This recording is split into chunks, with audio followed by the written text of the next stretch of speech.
In this video we're going to look at Ash's study in 1963, and we're going to look at the procedures, the findings, the evaluation points and the conclusion. Does anybody else feel like exams are just too close? But weirdly it's not kicked in yet. I'm not feeling stressed, I'm just too chilled out at the moment. It needs to kick in. So the aim of Milgram's study was that he sought an answer to why members of the German population listened to the orders of Hitler during the Holocaust and slaughtered over 10 million Jews. He wanted to know if Germans were different and if they obeyed more than other people. So the experiment took place at Yale University with 40 American male students who were recruited through newspaper article and also through flyers in the post. Their ages ranged from 20 to 50, and their jobs ranged from unskilled to professional. They were offered at $4.50 to take part in the study, which back then was a lot of money. Right now you can just about buy a loaf of bread. They were told that the study was about learning and memory, when in fact it was a study into obedience. So obviously this is an AO3 point that we'll go over later with the ethical issues, which is deception, because they were told that they were taking part in something that they weren't. The actual procedures, there was a rigged draw, which means that it was already fixed, like what role they were going to get. So they had to choose a paper, but both of them actually said teacher. The learner's role was played by a Confederate who was called Mr. Wallace, and he was a nice guy, which increased the empathy and the sympathy towards him, so it made it seem more inhumane to do what they were doing. The participants were told that they were testing the learner's memory to remember word pairs, and the learner would show that answer by using a system of lights. The teachers were told to administer electric shocks if the learner got it wrong, but obviously these weren't real shocks. There was just one real shock at the beginning, which was given to the teacher, which was the participant, just so they knew, well, they thought that it was the real shock, just so it's a subconscious thing, to increase the concern for the learner, so it makes it more inhumane what they're doing. Throughout the whole experiment there was an experimenter who was watching over them, and he wore a white lab coat. And during the experiment, if the teacher got unsure, or started to feel the effects of what they were doing, they would look up at him and he would give them one of 4 prods. When I say prods, I mean things that would make the participant continue. So prod 1 was please continue. Prod 2 was the experiment requires you to continue. Prod 3 was it is absolutely essential that you continue. And Prod 4 was you have no other choice, you must go on. Obviously you can imagine this was very stressful for the participants. So what were the findings?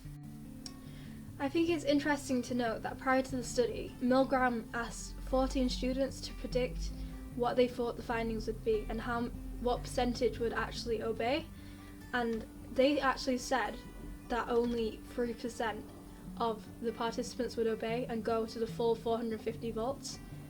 Well, they were wrong. Were quantitative and qualitative findings.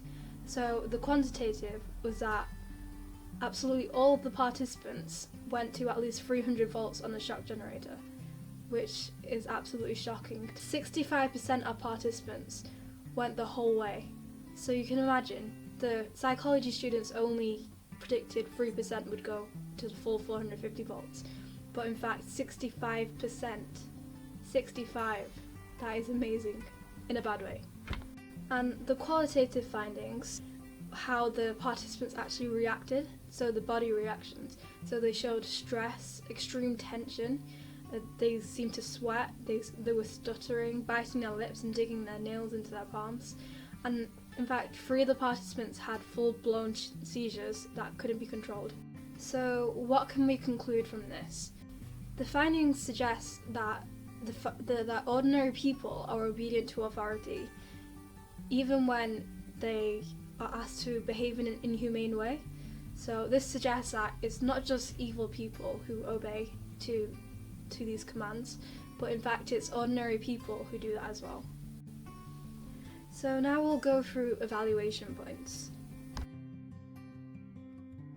Ormond in 1964 was very critical of the way Milgram carried out the study. He believed that the way Milgram deceived his participants was a betrayal of trust that could damage the reputation of psychology. They were deceived in several ways. For example, they were told the aim of the study was to look into learning and memory as well. They were deceived about the Confederate, they were deceived about the shots being real, and they were also deceived about being filmed. They weren't aware that they were being filmed. Additional to this, the participants weren't aware that they were allowed to withdraw. Even when they felt uncomfortable and wanted to stop doing it, they were given the prods from the experimenter, so they weren't aware that they could pull out because the experiment didn't allow it. There was also a lack of protection from harm, as the majority of the participants experienced stress, severe tension, and also seizures. Another evaluation point is the experimental and the ecological validity. Some critics, such as Orn and Holland, believe that the participants didn't actually believe they were giving real shocks, so they were just playing along with the experiment, which obviously means that Milgram wasn't testing for what he was meant to be testing, which decreases the experimental validity. As for the ecological validity, the lab experiment wasn't very real, it was very artificial, and it didn't represent real life situations, but the relationship between the authority figure and the subordinate, that was quite realistic, as you have that in real life, and it shows us how obedience operates in reality. We can judge the reliability of this experiment as there have been replications.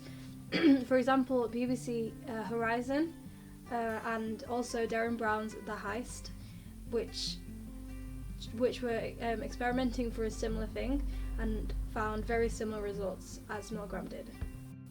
In fact, it showed the majority of people went up to the full voltage, which just goes to show how much people can obey to an authority.